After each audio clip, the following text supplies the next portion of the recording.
What's going on, my people? It's your boy T, and today we're going vintage. This is the 1970s Hoover Dirtsearcher Junior vacuum. These little bad boys were the Dyson of the pre-Dyson era. These were so popular back in the days that most people in Britain had a Hoover vacuum. And as a result of that, the name Hoover became synonymous with the word vacuum.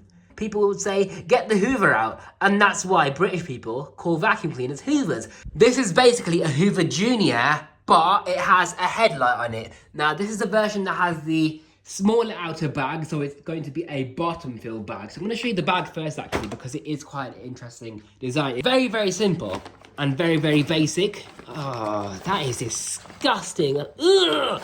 Okay, not using the paper bag now. I've had this thing in the loft, you see, and it is a bit damp up there, kind of. I was looking forward to using the paper bag, you know, see how fast it clogs up.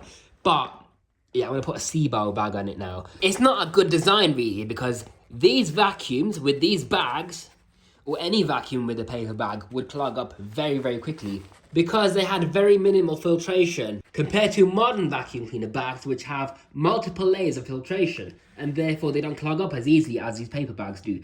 This is a belt that also works with the brush bar. However, this is also going to hold the bag on as well. That's why you need one on the fill tube, which is this little, or wide actually, piece of ducting right here. So here's a Seabow bag, a non-genuine one, because I don't want to use a genuine one on the Junior. This is a dirty air design, so the way it works, right, is you've got a fan or impeller in there, which gathers air. So whatever you vacuum up gets sucked up into the motor fan, impeller right here, and then it blows it through here, out through the fill tube and into the bag. The cleaner air is meant to come out the bag and out through this outer bag. And this outer bag is very, very extremely porous. Even a Dyson vacuum shroud of today has finer pores than this bag does.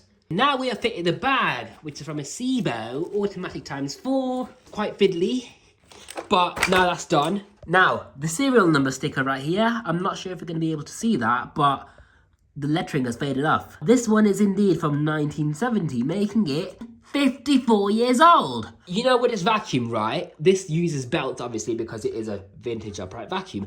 But the Hoover Junior belts were actually round, exactly the same as the one that's holding the bag on. The ones I've got, right, I can't find any good quality belts that actually work with this, because the last time I got one, they would snap within a single use or even 2 uses. What I did, right, is I improvised and I decided to see if a Dyson clutch belt, you know, these smaller belts, I wanted to see if that would work. And what do you know, it actually does work. So here's a brush bar right here. I forgot what it's called, but it's got 1 row bristles and it's got these, see these metal bits that stick out? They are just metal bumps. With the airflow of this Hoover Junior, is meant to obviously vacuum up the carpet, right? Lift it up into the air. And then these beater pads, they actually vibrate the carpet.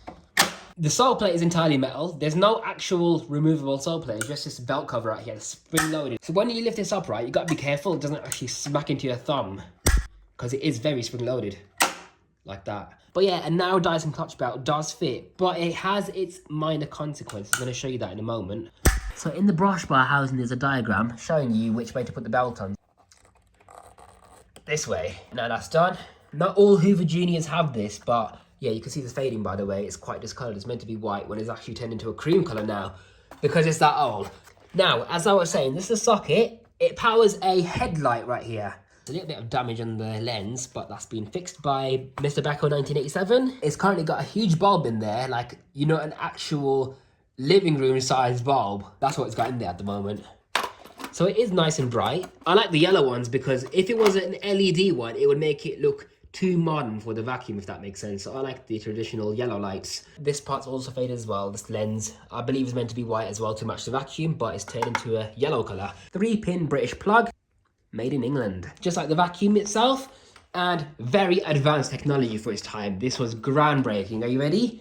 A swivel cable hook, so you can release the entire cable in one go for added convenience. This is the 1970s version of convenience, whereas today would be a cordless vacuum. You got a nice handle grip, but do you know what? This vacuum is really short, you know. I find it extremely short. It's not very tall enough for some reason. I don't know why Hoover designed it like that. And also with the Turbo Power one, I found that quite short as well in height, but it's manageable still. And on the side, you've got your height adjustment. You've got 4 settings. Setting 4 is for extremely thick carpets. It's quite stiff at the moment. I'm not sure if that's because of it being in storage, but it just rides on this red sort of cog looking design. So the higher the height it is, the more the brush bar and the head lifts away from the floor, and the lower you set it on, the closer it gets to the floor.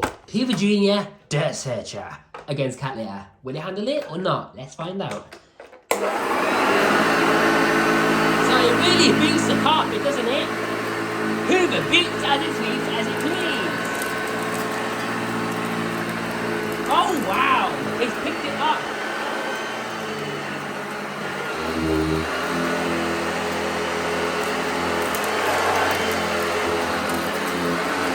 Look how well it works.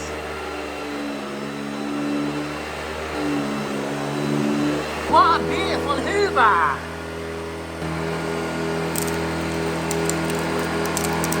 Oh, look at the fine grip.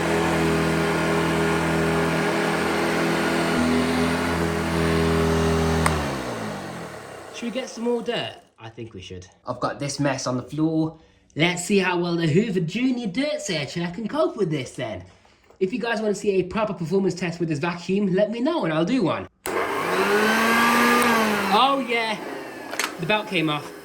I forgot to mention this, guys. So a Dyson clutch belt actually does work, but I'm not sure if you heard earlier when the brush bar decided to vibrate quite vigorously. Well, not the brush bar, it was the belt actually. And that's because when the brush bar spins, the belt is a flat design, right? And then it's meant to ride on the narrow part of the spindle. However, it doesn't do that.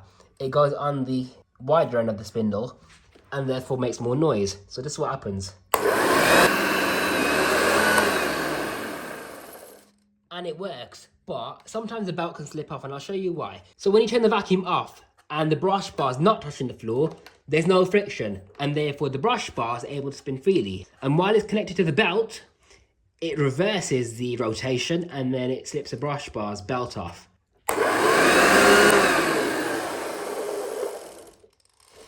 See that? But when I switch the vacuum off while the brush bar's on the floor, it doesn't happen.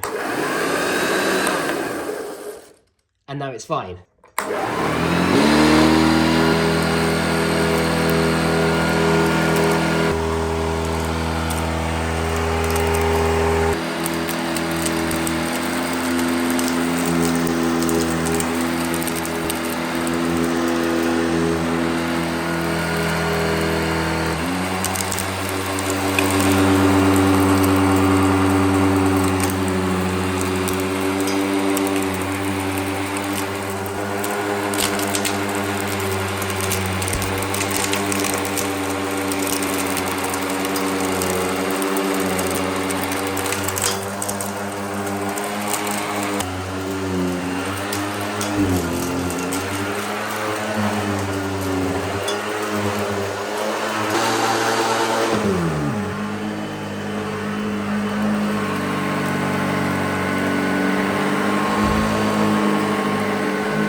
So that's done alright. It does leave a lot of grip behind though, despite the beta bars. I mean, the brush bar is good. It's a decent brush bar, but this thing just lacks the airflow. I mean, it is a compact little vacuum after all, but if they had a more powerful motor, this thing would do a lot better. But this thing consumes only, I'm not sure if you can see that, it's only 275 watts. 25 watts more than the Hoover Enigma Evo. So yeah, nice fine piece of British engineering and history. This has been the Hoover Jr. Dirtsearcher, brought to you by T from Power 786.